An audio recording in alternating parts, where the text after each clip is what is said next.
إن الحمد لله نحمده ونستعينه ونستغفره ونعوذ بالله من شرور أنفسنا ومن سيئات أعمالنا. من يهده الله فلا مضل له ومن يضلل فلا هادي له. وأشهد أن لا إله إلا الله وحده لا شريك له وأشهد أن محمدا عبده ورسوله. يا أيها الذين آمنوا اتقوا الله حق تقاته ولا تموتن إلا وأنتم مسلمون. يا أيها الناس اتقوا ربكم الذي خلقكم من نفس واحدة وخلق منها زوجها وبث منهما رجالا كثيرا ونساء واتقوا الله الذي تساءلون به والأرحام إن الله كان عليكم رقيبا. يا أيها الذين آمنوا اتقوا الله وقولوا قولا سديدا يصلح لكم أعمالكم ويغفر لكم ذنوبكم ومن يطع الله ورسوله فقد فاز فوزا عظيما. أما بعد فإن خير الحديث كتاب الله وخير الهدي هدي محمد صلى الله عليه وسلم وشر الأمور محدثاتها وكل محدثة بدعة وكل بدعة ضلالة وكل ضلالة في النار. فأعوذ بالله من الشيطان الرجيم. بسم الله الرحمن الرحيم. والمؤمنون والمؤمنات بعضهم أولياء بعض يأمرون بالمعروف وينهون عن المنكر ويقيمون الصلاة ويؤتون الزكاة ويطيعون الله ورسوله. وقال الله عز وجل في مقام آخر: من عمل صالحا منكم من ذكر أو أنثى فلنحيينه حياة طيبة ولنجزينهم أجرهم بأحسن ما كانوا يعملون. محترم اسلامی بھائیوں اور ساتھیوں، ہر قسم کی حمد و ثنا، بزرگی و بڑائی اللہ وحدہ لا شریک کے لیے لائق اور زیبا ہے. بعدہ درود و سلام کے بیش بہا نذرانے ہم سب کے پیارے رسول جناب محمد الرسول اللہ صلی اللہ علیہ وآلہ وسلم پر. حمد و صلات کے بعد قرآن مجید کی جو آیت آپ کے سامنے پڑھی گئی ہے، اللہ تبارک و تعالی نے اس آیت کریمہ میں مومن مردوں اور مومن عورتوں کے باہمی تعلق، نصرت و اعانت اور خیر اور دینی کاموں پر ایک دوسرے کے تعاون کا ذکر کیا ہے. اور خصوصیت کے ساتھ اللہ تعالیٰ نے 5 ایسی صفتیں اللہ نے بیان کی ہیں جو ہر مسلمان مرد اور ہر مومنہ خاتون اور عورت کی دینی و ایمانی زندگی کے لیے کامیابی کے مراحل کو طے کرتی ہے. اسی لیے اللہ تعالیٰ نے بیان فرمایا: والمؤمنون والمؤمنات، مومن مرد اور مومنہ عورتیں یہ باہم ایک دوسرے کے لیے خیر کے دین کے کاموں میں معاون اور مددگار ہیں. والمؤمنون والمؤمنات بعضهم اولیاء بعض یأمرون بالمعروف وینہون عن المنکر، وہ بھلائی کا حکم دیتے ہیں اور برائی سے روکتے ہیں. پہلے انسان کے لیے اپنے آپ کی تربیت، اپنے ذات کی اصلاح اور اس کی فکر دینی، اخلاقی، ایمانی حیثیت سے آدمی کا اپنے آپ کو ڈیولپ کرنا، تربیت کرنا، یہ ہر مسلمان مرد پر اور ہر مسلمان عورت کے اوپر اللہ نے واجب کیا ہے. اور پھر اس کے بعد ہر خیر و بھلائی، ہر وہ نیکی جو دین کے لیے کتاب و سنت کی روشنی میں انجام دی جاتی ہے، انسان کو اس خیر پر، اس بھلائی پر معاون بننا چاہیے. اور ہر وہ برا کام اور برا عمل انسان اپنے آپ کو اس سے بچائے، اور ہر وہ برائی جو سماجی حیثیت سے کسی بھی طرح سے شریعت اور دین کے خلاف ہے، تو مل جل کر اس کو روکنے میں جیسے مرد کردار ادا کرتے ہیں ایسے خواتین کو بھی اللہ تعالیٰ نے مکلف کیا ہے۔ اور اسی طریقے سے اللہ نے تیسری صفت بتائی یقیمون الصلاۃ، نماز قائم کرنا جیسے مردوں پر فرض ہے ایسے عورتوں پر اللہ نے فرض کیا ہے۔ اور اسی طریقے سے زکوٰۃ دینا، اگر ملکیت ہے تو مرد مکلف ہے، خواتین بھی اپنے مال میں جو اللہ نے اس کو ملکیت دی ہے زیورات کی شکل میں یا کیش کی شکل میں، وہ زکوٰۃ پر وہ عورت مکلف ہے۔ ایسے ہی اللہ تعالیٰ نے تیسری جو ہے پانچویں چیز بیان فرمائی یطیعون اللہ ورسولہ، کہ مرد اور عورت سب اللہ اور اس کے رسول کی اطاعت و فرما برداری کرے۔ یہ اللہ رب العزت نے اس آیت کے اندر آپ دیکھیں کہ اسلام میں خواتین کو مردوں کے شانہ بشانہ کھڑا کیا گیا ہے، اور ہر حیثیت سے اللہ تبارک و تعالی نے جہاں کہیں آپ قرآن مجید میں دیکھیں وَارْكَعُوا مَعَ الرَّاكِعِينَ وَاسْجُدُوا مَعَ السَّاجِدِينَ، رکوع کرنے والوں کے ساتھ رکوع کرو، سجدہ کرنے والوں کے ساتھ سجدہ کرو، یا ایھا الذین آمنوا، اے ایمان والو۔ تو قرآن مجید کے اس خطاب میں جیسے مرد شامل ہیں ایسے ہی اللہ تعالیٰ نے عورتوں کو بھی داخل کیا ہے۔ عورتیں بھی عمومی خطاب کے اندر مردوں کے بالمقابل اللہ تعالیٰ نے ان کے ساتھ ان کو شریک کیا ہے، الا یہ کہ اس کی تخصیص کی کوئی وجہ موجود ہو۔ تو اس حیثیت سے ہم اور آپ دیکھیں کہ اللہ تعالیٰ نے خواتین کو سماج کا نصف حصہ بنایا ہے۔ سماج میں آدھی تعداد مردوں کی ہے تو آدھی تعداد اللہ تعالیٰ نے عورتوں کی رکھی ہے، اور انہی دونوں کے ذریعہ سے ایک انسانی زندگی کو اللہ تعالیٰ نے دنیا کے اندر جاری اور ساری کر دیا ہے۔ اور اس کی بنیاد پر ہی اللہ کے نبی علیہ الصلوۃ والسلام نے ایک حدیث کے اندر فرمایا کہ انما النساء شقائق الرجال، عورتیں مردوں کا ہی حصہ ہیں، عورتیں مردوں کا ہی شق ہے، مردوں کا ہی ایک حصہ ہے۔ تخلیقی اعتبار سے دیکھ لیں، اللہ تعالیٰ نے جو صلاحیت، جو عقل، جو دانائی مردوں کو دیا اللہ تعالیٰ نے عورتوں کو بھی عطا کیا۔ سونے، جاگنے، کھانے، پینے، رہنے، سہنے، برائی کی طرف میلان، نیکی کی طرف میلان، وہ سارے صفات اللہ تعالیٰ نے مردوں کے اندر بھی رکھے ہیں، عورتوں کے اندر بھی اللہ تعالیٰ نے وہ ساری چیزیں رکھی ہیں۔ اور اس کی بنیاد پر اللہ کے نبی نے فرمایا یہ عورتیں کیا ہیں؟ مردوں کا ہی حصہ ہے۔ شریعت کے اندر پورا خیال کیا گیا ہے ان کی نیکی کا، ان کی تقوی کا، ان کی دینداری کا، فرائض کا، ذمہ داریوں کا پورا خیال کر کے اللہ تبارک و تعالیٰ نے اس شریعت میں جو کام مردوں کے ذمہ ڈالے ہیں، اور اسی طریقے سے اللہ تعالیٰ نے پورا دینی فرائض اور حقوق کی ایک ذمہ داری عورتوں کے سپرد اللہ تعالیٰ نے کیا ہے۔ اسی طور پر ہم دیکھتے ہیں اللہ کے نبی اللہ تبارک و تعالیٰ نے قرآن مجید کے اندر ایک اور جگہ بیان فرمایا کہ جو مرد اور عورت ایمان کے ساتھ صالح عمل کرے تو اللہ تعالیٰ انہیں پاکیزہ زندگی عنایت کرے گا۔ آپ دیکھیں اللہ تعالیٰ نے اس آیت کریمہ میں من عمل صالحا من ذکر او انثی، اللہ تعالیٰ نے مردوں کے ساتھ عورتوں کو بھی ذکر کیا ہے۔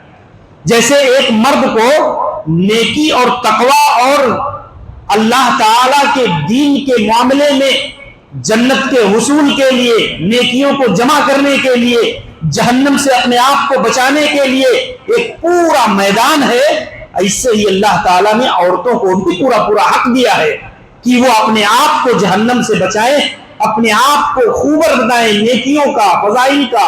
اللہ تعالیٰ نے ان کو پورا حق عطا کیا ہے۔ اسی لیے اس آیت کریمہ میں اللہ رب العزت نے من عمل صالحا، جو شخص نیک عمل کرے، صالح عمل کیا ہے؟ جو اللہ تعالیٰ کی رضا کے لیے کیا جائے، وہ عمل اللہ کے نبی کی سنت کے مطابق کیا جائے۔ اور اسی لیے اللہ نے تیسری شرط لگائی ہے کہ جو عمل صحیح عقیدہ اور ایمان کے مطابق کیا جائے۔ اگر ایمان صحیح نہ ہو، عقیدہ صحیح نہ ہو، عقیدہ اور ایمان میلا ہو چکا ہو شرک میں، تو کوئی عمل صالح نہیں ہوتا۔ اگر آدمی اچھے سے اچھا عمل کرے اور اس کا ایمان اور عقیدہ درست نہ ہو تو اس آدمی کا وہ عمل صالح عمل نہیں کہلائے گا۔ اسی لیے آپ دیکھیں اللہ تعالیٰ نے وَهُوَ مُؤْمِنٌ، وہ مومن ہو، اور صالح عمل کرے تو اللہ تعالیٰ اسے حیات طیبہ عطا کرے گا۔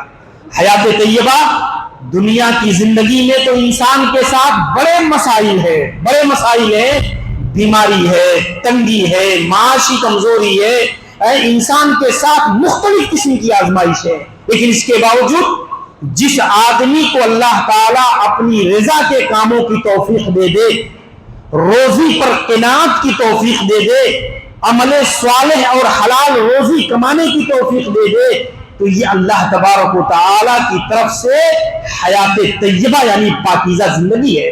یہ پاکیزہ زندگی ہے جو اللہ تعالیٰ نے اس آدمی کو عنایت کیا ہے۔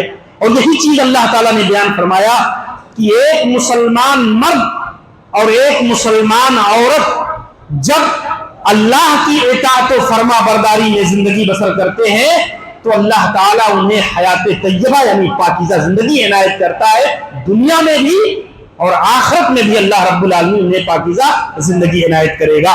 اسی لیے اللہ کے نبی علیہ الصلوۃ والسلام کا طریقہ یہ تھا کہ آپ عورتوں کا خصوصی اہتمام کرتے تھے۔ آپ نصیحت فرماتے تو عورتوں کو بھی نصیحت کرتے۔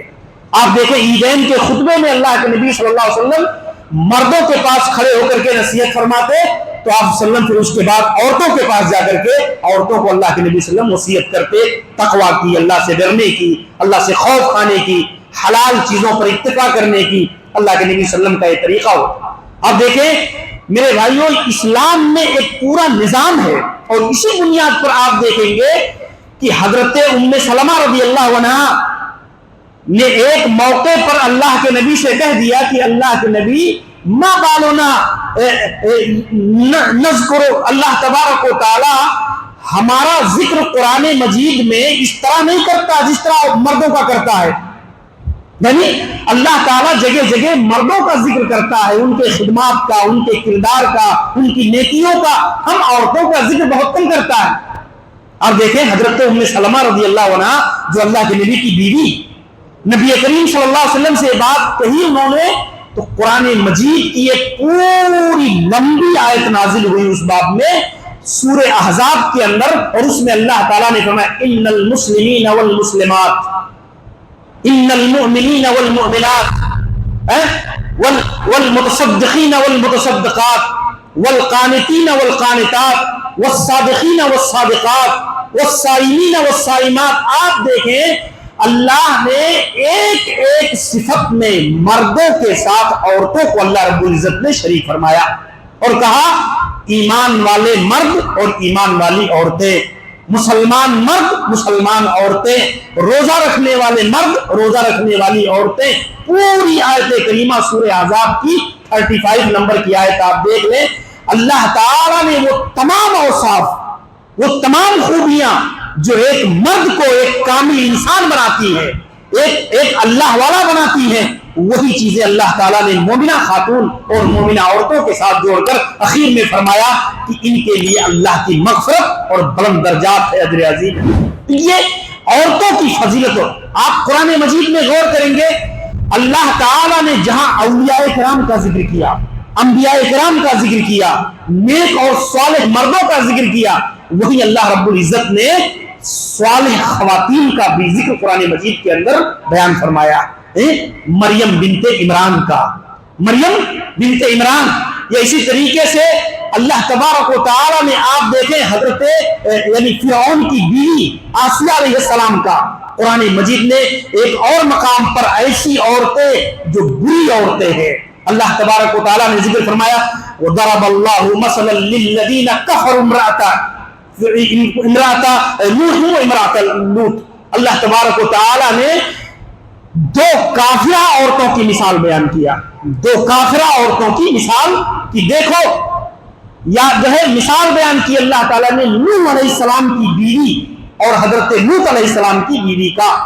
اللہ نے ذکر کیا یہ دونوں کو اللہ نے اتنا بڑا اعزاز بخشا کہ ایک نبی کی بیوی ہونے کا شرف اللہ نے انہیں دیا، ایک نبی کی بیوی بنایا اللہ تعالیٰ نے، لیکن فخانتاہما، انہوں نے خیانت سے کام لیا، اپنے شوہروں کے اوپر ایک نبی کی حیثیت سے ایمان نہیں لائی، اللہ کی تصدیق نہیں کیا۔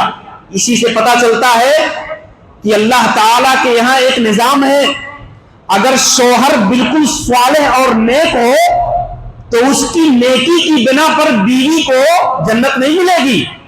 اگر ایک بیوی صالح اور نیک ہو تو اس کی وجہ سے شوہر کو جنت نہیں ملنے والی. یہ اللہ کے یہاں قاعدہ ہے.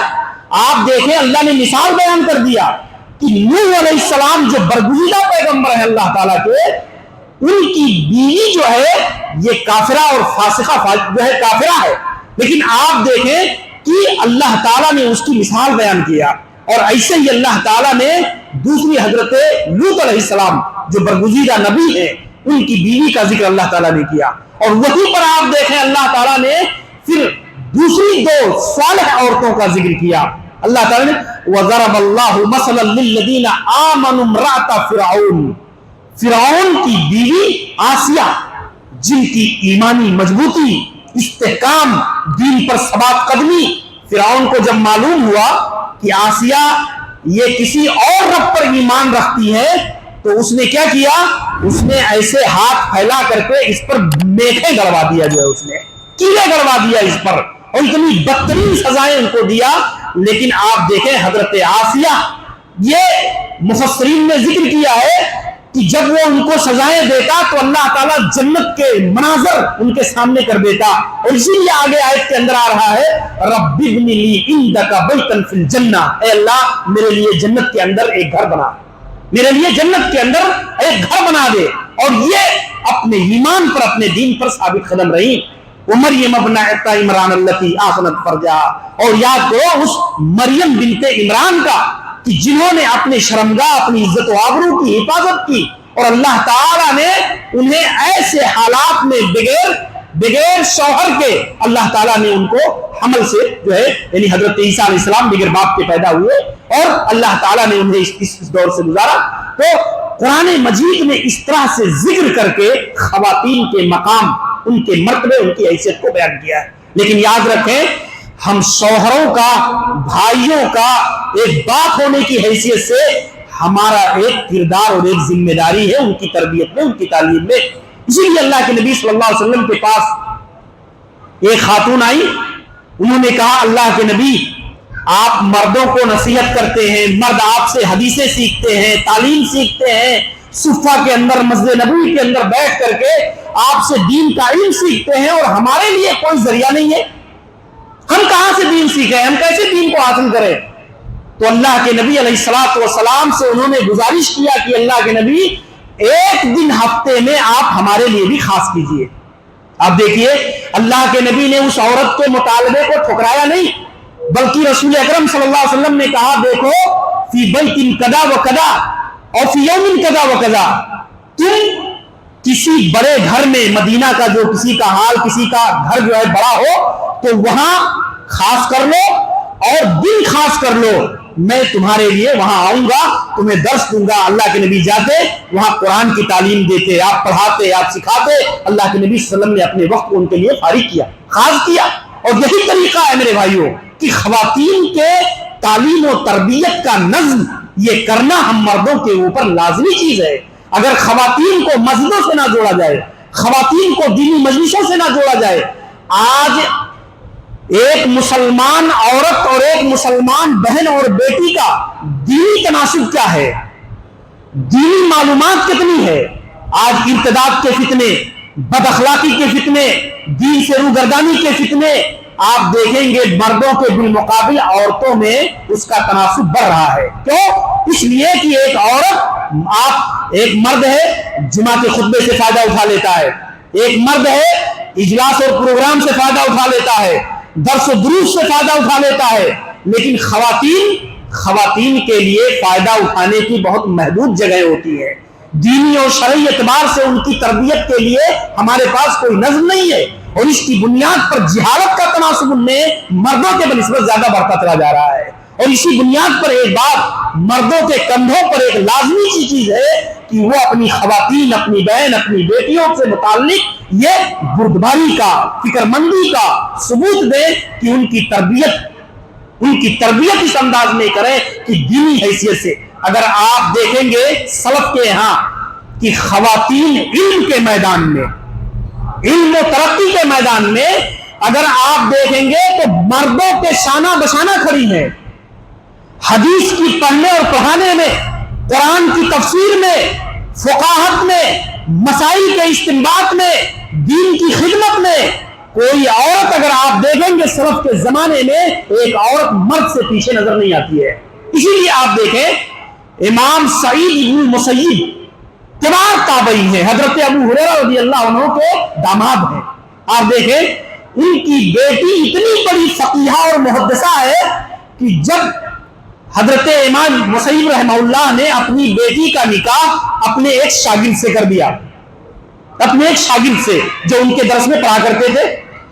آپ دیکھیں کہ جب نکاح ہو گیا اور وہ ان کی بیٹی اپنے شوہر کے گھر رخصت ہو گئی، تو اس کے بعد ان کے شوہر جو حضرت ان کے والد کے شاگرد تھے سعید بن مسیب کے، انہوں نے کہا کہ اب میں جو ہے 2-4 دن گزر گئے تو کہا کہ اب میں استاذ کی خدمت میں جاؤں گا حدیث پڑھنے کے لیے، حدیث کا علم لینے کے لیے۔ تو ان کی بیوی نے کہا اب آپ کو سعید بن مسیب کے درس میں جانے کی ضرورت نہیں ہے، ان کی جو مرویات ہیں، ان کی جو حدیثیں ہیں وہ مجھے ضبط ہیں، وہ اس کی حافظہ ہوں میں، اور میں تمہیں وہ ساری حدیثیں پڑھا دوں گا جو سعید بن مسیب کے درس میں جا کر کے تم حدیثوں کو سیکھو گے اور پڑھو گے۔ آپ بتائیے یہ سلف کے دور کی خواتین کا کردار تھا۔ اسی طور پر اگر آپ دیکھیں امام مالک رحمہ اللہ جو مدینہ کے عظیم محدث ہیں، امام مالک 60 سال تک مدینہ کے اندر درس حدیث دیا ہے۔ امام مالک رحمہ اللہ کی ایک بیٹی ہے، وہ 4-4 ہزار 5-5 ہزار کا مجمع ہوتا تھا امام مالک رحمہ اللہ کے درس میں، اور آپ دیکھیں ان کی بیٹی جو ہے یہ پردے کے آڑ میں امام مالک رحمہ اللہ کے پاس بیٹھتی تھی۔ آپ جانتے ہیں حدیث پڑھنے اور پڑھانے کا 2 طریقہ ہوتا تھا، 2 طریقہ۔ ایک طریقہ یہ ہوتا کہ استاذ حدیث پڑھتا اور طلبہ اور سننے والے اس کو سنتے اور لکھتے تھے، اور دوسرا طریقہ یہ ہوتا کہ کوئی شاگرد حدیث کو پڑھتا، استاذ سنتا اور سارے طلبہ بھی سنتے۔ یہ دونوں طریقے حدیث کے روایت کرنے میں جو ہے موجود ہیں۔ آپ دیکھیں ایک طالب علم حدیث پڑھتا، امام مالک رحمہ اللہ سنتے، اور جب اس طالب علم سے کوئی غلطی ہو جاتی پڑھنے میں تو امام مالک رحمہ اللہ کی بیٹی جو ہے اندر سے دروازہ کھٹکھٹاتی، اور جب وہ دروازہ کھٹکھٹاتی تو امام مالک جان جاتے کہ میرے شاگرد سے کہیں غلطی ہو رہی ہے، اور پھر اس کو جب دہراتے، کہتے دوہرا کر کے پڑھو، تو جب دہراتا تو امام مالک رحمہ اللہ اس کی غلطی جو ہے فوراً متنبہ ہو جاتے کہ یہ اس سے غلطی ہو رہی ہے۔ آپ بتائیں کہ یہ سلف کی خواتین ہے، یہ محدثہ اور فاضلہ۔ آپ اندازہ کیجئے میرے بھائیوں، صحیح حدیث کے اندر موجود ہے، حضرت عائشہ رضی اللہ عنہا کے پاس ایک شخص آتا ہے اور مسئلہ پوچھتا ہے۔ کیا مسئلہ پوچھتا ہے کہ اللہ کے نبی صلی اللہ علیہ وسلم جو نبیذ پیتے تھے اس نبیذ کی حیثیت کیا ہوتی تھی؟ نبیذ کہتے ہیں جو کھجور پانی میں بھگو دیا جاتا تھا شام کو، اور صبح کو اللہ کے نبی صلی اللہ علیہ وسلم اس کا پانی پیتے تھے طاقت اور قوت کے لیے، اس کو نبیذ کہا جاتا تھا۔ اب آپ دیکھیں اس کا پینا اس وقت تک جائز ہے جب تک اس میں نشہ پیدا نہ ہو، لیکن جب نشہ پیدا ہو جائے تو وہ چیز حرام ہو جاتی ہے، خمر کے دائرے میں آ جاتی ہے۔ آپ دیکھیں حضرت عائشہ رضی اللہ عنہا سے آ کر کے اس آدمی نے نبیذ کا مسئلہ پوچھا، تو حضرت عائشہ رضی اللہ عنہا کہتی ہیں جاؤ وہ فلاں جو حبشیہ کالی کلوٹی لونڈی ہے اس سے یہ مسئلہ دریافت کر لو، اس سے یہ مسئلہ پوچھ لو۔ آج ہم اپنے علم کا محاسبہ کریں، ہمیں نبیذ کے بارے میں پتہ نہیں ہے کہ نبیذ کیا ہے، لیکن آپ دیکھیں حضرت عائشہ رضی اللہ عنہ نے کہا جاؤ اس لونڈی سے پوچھ لو، تو گئے انہوں نے اس لونڈی سے پوچھا، حبشیہ کالی کلوٹی لونڈی، تو وہ بتاتی ہے کہ میں اللہ کے نبی صلی اللہ علیہ وسلم کے لیے کھجوروں کو بھگو کر کے اور ایک اس میں باندھ دیتی تھی، اور جب صبح ہوتی تو میں اس میں نشہ پیدا ہونے سے پہلے اللہ کے نبی صلی اللہ علیہ وسلم کو دے دیتی، آپ پیتے تھے اس کو جو ہے۔ تو آپ دیکھیں مسئلہ کون بتا رہا ہے؟ ایک کالی کلوٹی حبشیہ عورت۔ یہ سلف کا یہ طریقہ تھا میرے بھائی۔ امام اشہب کے بارے میں ملتا ہے جو بہت بڑے محدث ہے، فقیہ ہے۔ آپ دیکھیں بازار میں گئے سبزی خریدنے کے لیے کچھ کھانے پینے کی چیزیں، اور اس زمانے میں لوگ دینار و درہم سے زیادہ ایک چیز کو دوسری چیز سے خریدا کرتے تھے۔ مثلاً کسی کو سالن کی ضرورت ہے، کھانے پینے کی ضرورت ہے، تو وہ روٹی سے خرید لیا کرتے تھے۔ اب امام اصحاب گئے اور انہیں کچھ کھانے پینے کی چیز کی ضرورت تھی، انہوں نے خبز اور روٹی کے بدلے میں اس کو خریدا۔ بیچنے والی ایک لونڈی ہے، آپ دیکھیں ایک لونڈی ہے۔ امام اصحاب نے اس سے کہا کہ تم جو ہے مجھے دے دو اور شام کو آتے ہوئے جو ہے میرے گھر سے جو ہے روٹیاں اس کے بدلے میں جو ہوں گی لیے جانا۔ وہ لونڈی کہتے لا یجوز، ایسی بے جائز نہیں ہے، اس لیے کہ اس طعام میں یدم بے یدم کی شرط ہے، یعنی ایک ہاتھ سے دو دوسرے ہاتھ سے لو، یہ طریقہ ہے اس کا۔ امام اصحاب رحمہ اللہ جو اپنے زمانے کے فقیہ ہیں، وہ اس خاتون لونڈی کو جو بازار میں سبزی اور کھانے کی چیز بیچ رہی ہے، آپ اندازہ کیجئے حیران اور ششدر ہے کہ اس عورت کو اتنا باریک مسئلہ کیسے معلوم ہے کہ جو چیز بیچی جائے اس کو یدم بے یدم بیچی جائے، مسلم بے مسلم دے دی جائے، ایک ہاتھ سے دوسرے دیا جائے دوسرے ہاتھ سے لیا جائے، اور ادھار اس میں جائز نہیں ہے۔ آپ دیکھیں امام اصحاب اس لونڈی کے بارے میں پتہ کرتے ہیں کہ یہ کس کی لونڈی ہے، تو پتہ چلتا ہے یہ امام مالک رحمہ اللہ کی جو بیٹی فقیہہ ہے، یہ اس کی لونڈی، اس کی خادمہ، یہ ان کی خادمہ ہے جو بازار میں۔ آج ہماری عورتوں کے باب میں اگر ہم غور کریں تو ان کا علمی تناسب کیا ہے، علمی حیثیت کیا ہے۔ آج ہماری عورتیں اپنے موٹے موٹے مسائل، حیض کے مسائل، نفاس کے مسائل، طہارت کے مسائل، وضو کے مسائل، عقیدہ کے بنیادی مسائل، ایمان کے کتنے ارکان ہیں، اسلام کے کتنے ارکان ہیں، یہ ہماری خواتین نابلد ہے، نابلد ہے میرے بھائیوں، انہیں علم نہیں ہے ایسی چیزوں کے باب میں۔ اگر آپ غور کریں گے تو سلف کے زمانے میں اللہ کے نبی علیہ الصلوۃ والسلام، صحابیات، اللہ کے نبی کی بیویاں اپنے عزیز رشتہ داروں کو ایسی چیزوں پر فوکس کرتی تھی۔ آپ دیکھیں حضرت عائشہ رضی اللہ عنہا کے ایک بھائی ہیں عبد الرحمن ابن ابی بکر، عبد الرحمن ابن ابی بکر حضرت عائشہ رضی اللہ عنہا کے بھائی ہیں۔ آپ دیکھیں کہ حضرت عائشہ رضی اللہ عنہا نے دیکھا کہ ان کے بھائی عبد الرحمن ابن ابی بکر وضو بنا رہے ہیں، وضو بنا رہے ہیں، اور وضو بنانے میں جو کامل طریقہ وضو کا ہے، اس باب وضو کا جو طریقہ ہے، وہ طریقہ انہوں نے اختیار نہیں کیا ہے، غلطی کر رہے ہیں۔ حضرت عائشہ رضی اللہ عنہا اپنے بھائی کو تنبیہ کرتی ہے، کہتے ہیں وَيْلٌ لِّلْعَقَابِ وَيْلٌ لِّلْعَقَابِ، ایڑیوں والوں کے لیے ویل ہے، تباہی ہے۔ اگر تمہاری ایڑی خشک رہ جاتی ہے وضو بنانے میں اور تم ایسے آ جاتے ہو تو تمہارے لیے بربادی ہے۔ اور پھر وضو کا طریقہ سکھاتی ہے، وضو کا طریقہ سکھاتی ہے۔ یہ میرے بھائیوں علمی میدان میں، عملی دنیا میں اگر آپ دیکھیں تو خواتین اعمال کی دنیا میں، صالحات کی دنیا میں مردوں سے کئی قدم آگے نظر آتی ہیں، کئی قدم۔ اللہ کے نبی علیہ الصلوۃ والسلام کی بیوی حضرت زینب بنت جحش، صحیح بخاری کی روایت موجود ہے، حضرت انس بن مالک رضی اللہ عنہ کہتے ہیں کہ اللہ کے نبی مسجد نبوی میں داخل ہوئے، آپ نے دیکھا ایک موٹی سی رسی لٹکی ہوئی ہے، باندھی ہوئی ہے دونوں کھمبوں سے، تو اللہ کے نبی نے فرمایا ما ھذا الحبل، یہ رسی کیا ہے؟ تو حضرت صحابہ کرام نے کہا اللہ کے نبی یہ حضرت زینب رضی اللہ عنہا کی رسی ہے۔ تو اللہ کے نبی کو معاملہ سمجھ میں نہیں آیا، آپ نے پوچھا آخر اس کا ماجرا کیا ہے؟ تو لوگوں نے بتایا کہ حضرت زینب رضی اللہ عنہا جب لوگ سو جاتے ہیں تو رات کو اٹھتی ہیں اور طویل قیام اللیل کرتی ہیں، نماز پڑھتی ہیں، اور جب تھک جاتی ہیں تو اس رسی سے ایسے لٹک لیتی ہیں تھوڑی دیر، تو ان کو راحت مل جاتی ہے۔ اسے بخاری کی حدیث موجود ہے۔ اللہ کے نبی علیہ الصلوۃ والسلام نے کہا اس کو اتار دو، اس کو اتار دو، اس لیے کہ اتنی مجاہدہ کرنے کی ضرورت نہیں ہے۔ جب آنکھ غالب آ جائے تو انسان سوئے، اور جب فرتیلگی میں اور نشیطگی میں ہو تو آدمی عبادت کرے۔ لیکن آپ اس سے ہٹ کر کے ایک خاتون کی عبادت کا لیول دیکھیں اور وہ چیز دیکھیں کہ وہ کتنی بڑی عابدہ اور زاہدہ ہیں۔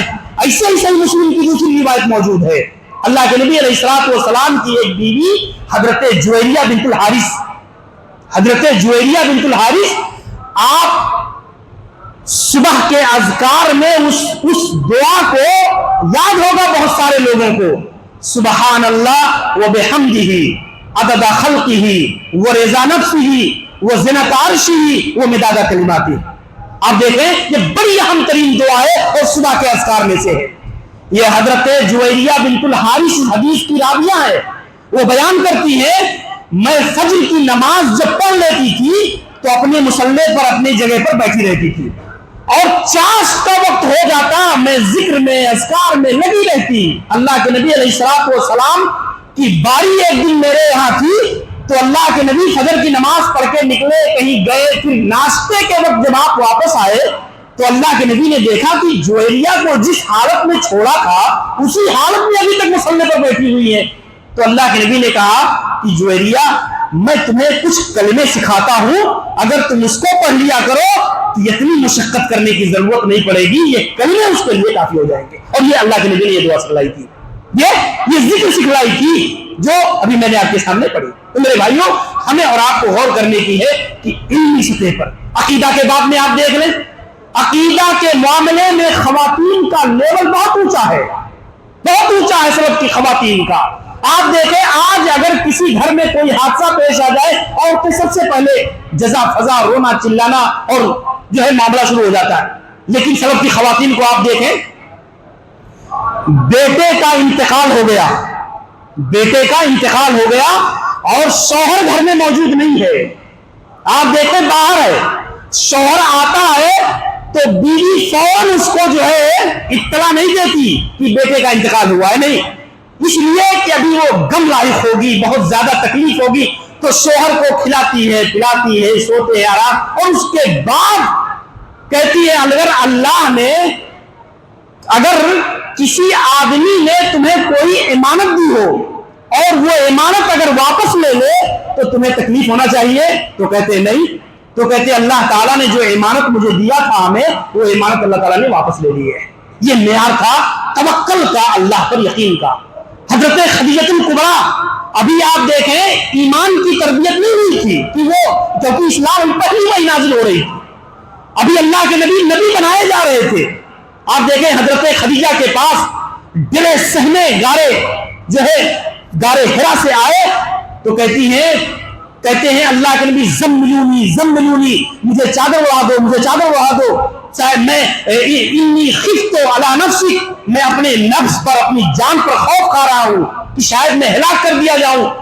حضرت خدیجہ رضی اللہ عنہا کہ کلا واللہ لا یجزیک اللہ ابدا, اللہ کے نبی ہرگز نہیں, کہتی ہے ہرگز نہیں, اللہ تعالیٰ آپ کو کسی قیمت پر ضائع نہیں کر سکتا ہے. تو اس لیے کہ آپ میں وہ خوبیاں وہ صفات ہے کہ ایسے لوگوں کو اللہ تعالیٰ ضائع نہیں کرتا. یہ یقین ہے, اللہ پر توکل ہے. جبکہ آپ دیکھیں ابھی ایمان کا مسئلہ نہیں ہے, ابھی اسلام دنیا میں آیا ہی نہیں ہے, ابھی اللہ کے نبی صلی اللہ علیہ وسلم کی پہلی وحی ہے وہ, لیکن اس کے باوجود یہ کیفیت جو ہے آپ دیکھیں گے موجود.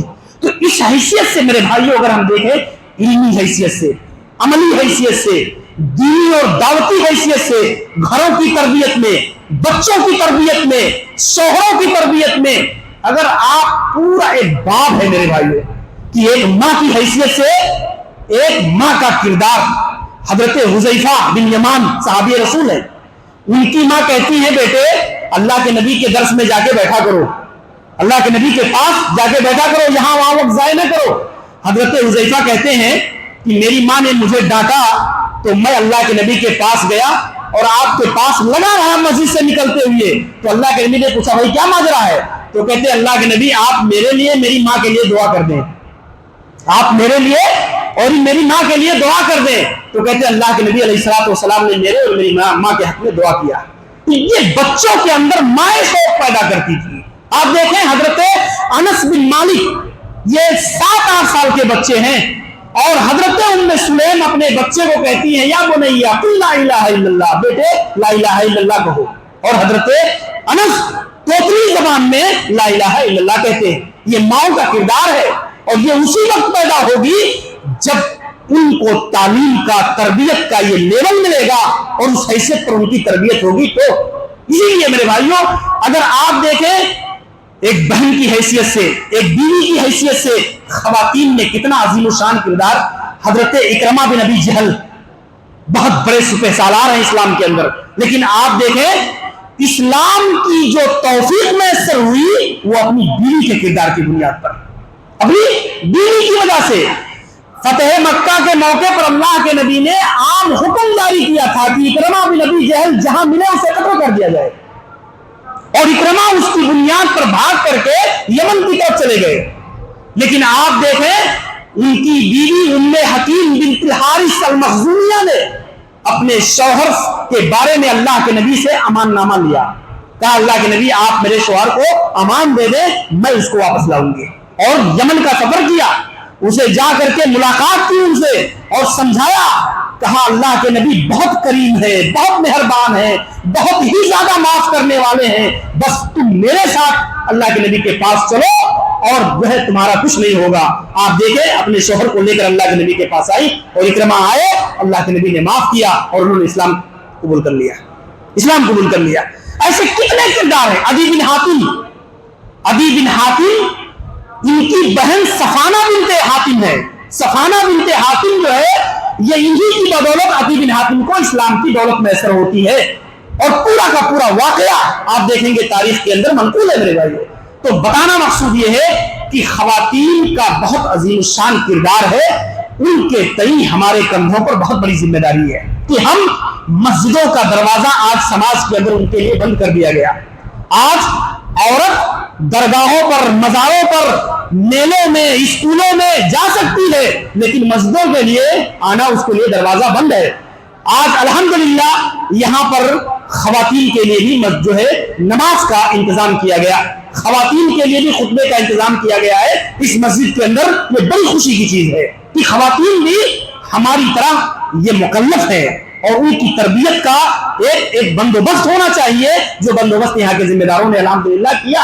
بہت ساری مسجدیں ہیں جہاں پر الحمدللہ انتظام ہے۔ اسی طریقے سے میرے بھائیوں یہاں ہم کئی ہفتوں سے دیکھ رہے ہیں کہ مصلیوں کی کثرت کی بنیاد پر بڑی تکلیف ہو رہی تھی کہ جو ہے جماعت بھی ہو جاتی ہے لیکن بہت سارے لوگوں کو جماعت نہیں مل پاتی جگہ نہ ہونے کی وجہ سے۔ الحمدللہ دوسری جماعت کا بھی الحمدللہ یہاں پر اب انتظام کیا جا رہا ہے کہ پہلی جماعت کے بعد انشاءاللہ جو لوگوں کو جماعت نہیں مل سکے گی، پڑھنے کی جگہ نہیں مل سکے گی، تو وہ بآسانی انشاءاللہ دوسری جماعت کے اندر جو ہے جمعہ کی نماز کو ادا کر سکیں گے۔ تو یہ الحمدللہ کوششیں ہیں، اللہ تبارک و تعالیٰ قبول فرمائے، اور اللہ رب العالمین ہم سب کو اپنی ذمہ داریوں کو سمجھنے کی اللہ ہمیں توفیق دے، بالخصوص خواتین کو اپنا علمی معیار، عقیدے کا معیار، عمل کا معیار اللہ تعالیٰ انہیں بلند کرنے اور اس معاملے میں اللہ تعالیٰ علم کو سیکھنے کی اللہ ہمیں توفیق عنایت فرمائے۔ اقول قولی ھذا استغفر اللہ لی ولکم ولسائر المسلمین من کل ذنب انہ هو الغفور الرحیم، وصلی اللہ علی نبینا